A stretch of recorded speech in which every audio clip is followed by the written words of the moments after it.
Bonjour à tous! Aujourd'hui, je vais vous montrer comment réaliser deux modèles de boucles d'oreilles avec des nœuds en fimo. Pour réaliser ces deux paires de boucles d'oreilles, vous aurez besoin de pâte fimo violet prune numéro 63, d'un scalpel, de pinces à bout rond, coupantes et d'une pince plate,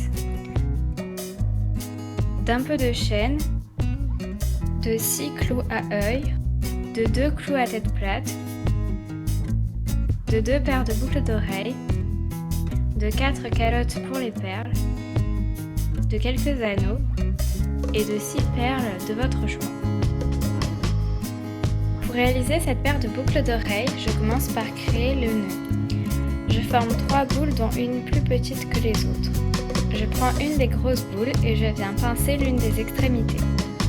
Puis j'aplatis légèrement. Ensuite, je mets la petite boule entre les deux, puis je serre le tout.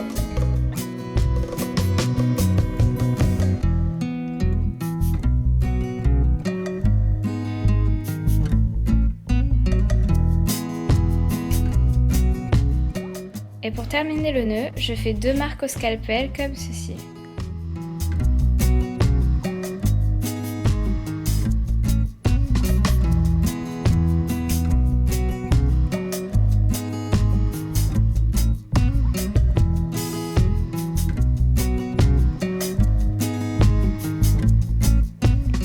Ensuite, j'insère un clou à œil dans chaque nœud.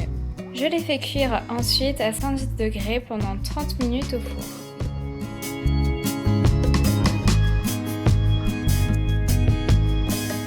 Je coupe la chaîne à la longueur que je veux.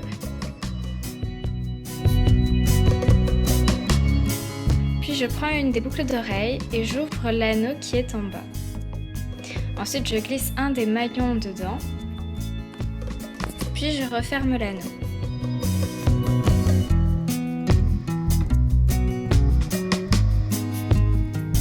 Je prends un anneau tout simple que j'ouvre de gauche à droite et j'insère d'abord le clou à œil du nœud et ensuite l'extrémité de ma petite chaîne. Ensuite, je le referme. La boucle d'oreille est terminée, il ne reste plus qu'à faire la même chose pour l'autre. Pour le deuxième modèle, on refait 2 nœuds violets avec la même technique que précédemment.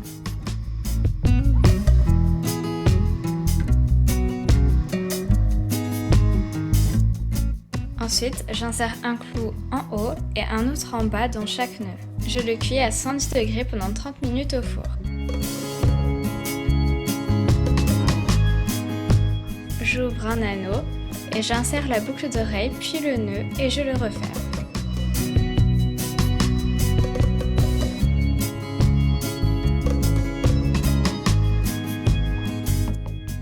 Maintenant, je prends un clou à tête plate et j'enfile d'abord la calotte et ensuite les perles dans l'ordre que je souhaite, donc là en dégradé du plus clair au plus foncé. Et pour finir, je remets une calotte. Ensuite, à l'aide de ma pince à bout rond, je vais venir former une boucle. Pour cela, je prends le bout de tige qui dépasse et je l'enroule autour de la pince pour former une boucle. Je refais exactement la même chose pour l'autre boucle d'oreille. Je prends un anneau et je mets les perles, puis le clou à œil du nœud et je referme. La boucle est finie, je refais pareil pour l'autre. Et voilà, ce tuto est terminé, j'espère qu'il vous aura plu et on se retrouve pour de nouvelles vidéos. Salut!